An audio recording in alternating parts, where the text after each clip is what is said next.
بھئی یہ مچھلی کی قسم میں داخل نہیں ہے. اور اس کے دلائل، پہلی بات میڈیکل سائنس، کیونکہ ہر فیلڈ میں نا اس کے ماہرین کی رائے کا اعتبار ہوتا ہے.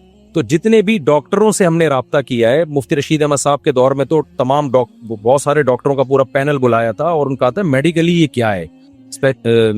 انواع ہوتی ہیں نا جانوروں کی، تو کیا مچھلی میڈیکلی کسی بھی طرح سے، جھینگا جو ہے وہ میڈیکل سائنس کی نظر میں کسی بھی طرح مچھلی کی اقسام میں داخل ہے یا نہیں ہے؟ تو ان ڈاکٹروں کی رائے یہ تھی کہ میڈیکلی انسان کو گدھا کہہ دینا اتنا عجیب نہیں ہے، جھینگے کو مچھلی کہہ دینا بہت، کیونکہ انسان اور گدھے میں بہت ساری چیزیں ایک جیسی ہیں. ریڑھ کی ہڈی ہے، چلتے ہیں دونوں، لنگس ہیں، سمجھ رہے ہیں کہ نہیں سمجھ، بہت ساری چیزوں میں مماثلت ہے. میں یہ نہیں کہہ رہا کہ انسان گدھا ہے ڈاکٹروں کی نظر میں، یعنی ان میں بہت ساری چیزیں آپس میں کیا کرتی ہیں، میچ کرتی ہیں. جھینگے میں اور مچھلی کا تو کوئی عضو بھی ایک دوسرے سے مشابہ نہیں ہے.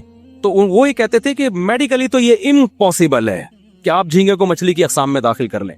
حضرت اقدس حضرت مفتی تقی عثمانی صاحب اس کا جواب یہ دیتے ہیں کہ بھئی ہمیں اتنی پیچیدگی میں میڈیکلی جاننے کی ضرورت نہیں. اور عرف میں اگر اس کو مچھلی سمجھا جاتا ہے تو ہم کیا سمجھیں گے، مچھلی. تو عرف میں تو لکھا ہوا ہے، یعنی وہ میڈیکل سائنس پہ وہ کہہ رہے ہیں اس کا مدار نہیں ہوگا، بلکہ اس کا مدار ہوگا ڈکشنری میں، لغت میں اس کو مچھلی لکھا گیا ہے، تو اب اتنی پیچیدگی کی کیا ضرورت ہے. گنجائش کا پہلو دو لوگوں کو.